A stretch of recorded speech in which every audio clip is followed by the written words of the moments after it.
Hi guys, ඔබ එක්ක සිටින්නේ World Knowledge Mathematics ස්මාර්ට් විදියට ඉගෙන ගන්න ස්මාර්ට් විදියට හිතන්න.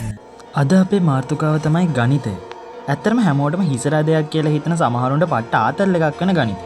එදා ඉඳන් වැඩ්ඩන්ට ඌ වෙන ගණන්කාරයෙක් උඩ ගණන් පුළුවන් නිසා නෙමෙයි. ගණන් පුළුවන්ක වැඩෙක් නිසා. ඇත්තටම මේ ගණිතය numbers, quantity, shape සහ relationship ගැන පවා තියෙන සරලවම කියනවනම් විශ්ලේෂණය කරන එක, විසඳුම් හොයන එක තමයි මේ ගණිතය. අංක ගණිතය, බීජ ගණිතය, ජ්‍යාමිතිය, සංඛ්‍යානය සහ කලනය වගේ දේවල් වලින් හැදුණු පොඩි හාල්මැස්සෝ කෑල්ලක් තමයි මේ ගණිතය. නමුත් ඒකෙන් කරන්න පුළුවන් දේ තල් මසාටත් වඩා ලොකුයි. හරි, අපි බලමු කවුද මේක හඳුන්වලා දුන්නේ කියලා. ඒක ලෝකේ විවිධ සමාජවල මිනිසුන් විසින් කාලයක් පුරා ඩිවෙලොප් කරපු විෂයක් මිසක් ඒක මිනිස්සෙක් හදපු දෙයක් නෙමෙයි. ඊජිප්තුවෙන් පිරමීඩ හදන්නේ බැබිලෝනියාවෙන් නම්බර්ස් සහ කැල්කියුලේෂන් හඳුන්වලා දෙන්නයි.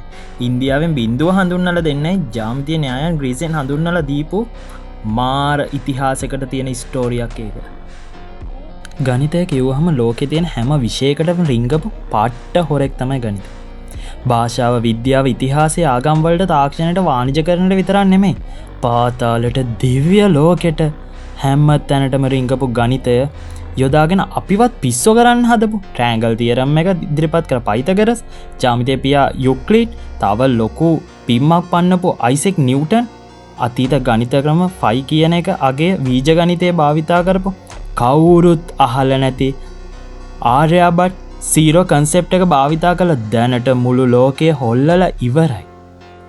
පාරේ හිඟා කන මිනිස්සෙක් ඉඳන් ලෝකය මැව්ව කෙනාට යනකම් අනේ ගණන් අමාරුයි කිය ඉන්නේ නැතුව ඒ හාල් මැස්සෝ කෑල්ල ඉගෙනගෙන තල්මසෙක් බවමුද?